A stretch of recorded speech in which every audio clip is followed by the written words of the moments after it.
Hello and welcome to Squeeze in English. It's about educating, not just learning. Episode 8, The Genius of Habits. No more excuses. How do you find that your new habit starts to finally work? When you start to do it automatically. Some people say it takes up to 21 days.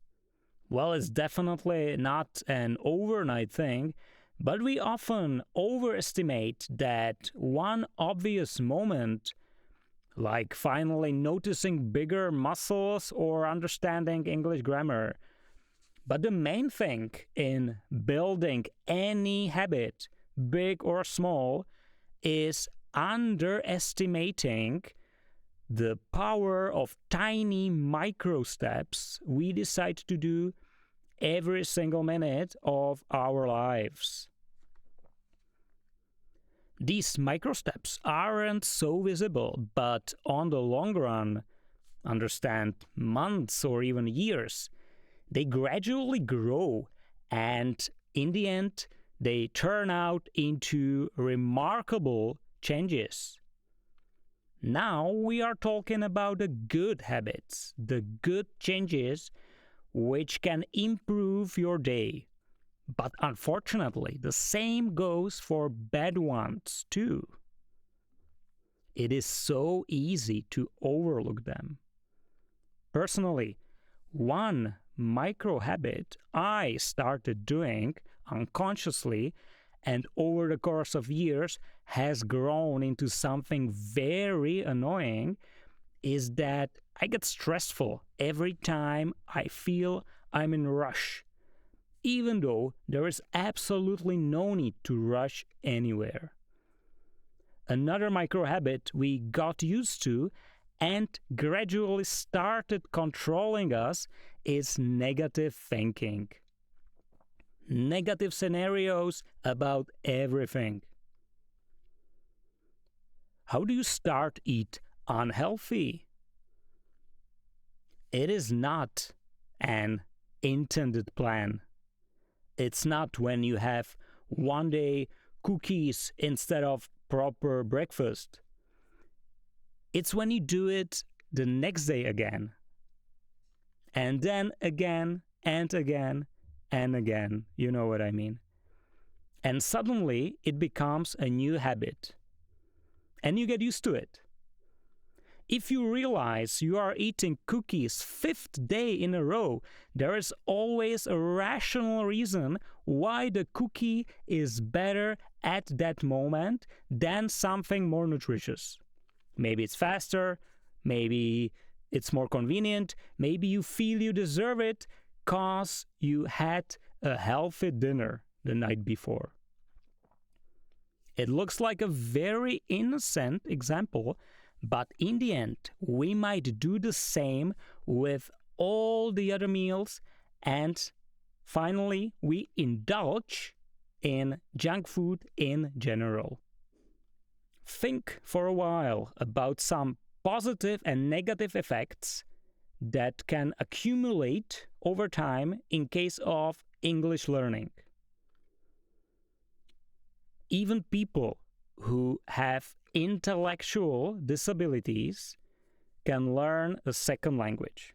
Ferdinand I of Austria, an emperor of Austria-Hungary Empire, was considered to be feeble-minded and incapable to rule the huge empire. But he spoke 5 languages fluently. I'm pretty sure that at the moment of listening to this, you are mentally fine. So avoid excuses. That's the first thing. Even just 1 minute is good enough to learn at least one new word a day. How to do it without any effort in episode 10, Immersion on the Run. If you really do it every day, then you have amazing 365 new words.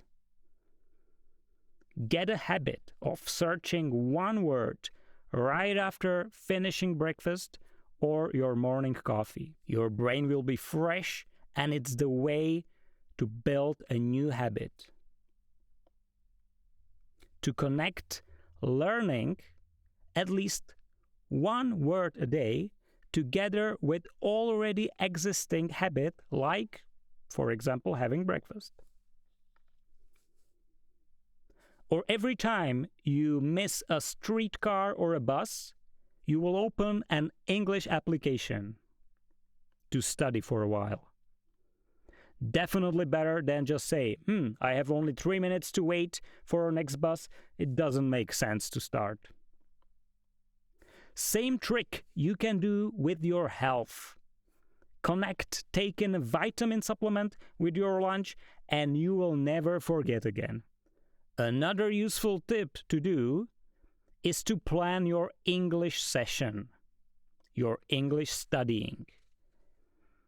When you choose a specific time and place for your study, you are much more likely to keep it. So, for example, every day at 6 p.m. in my room right after dinner.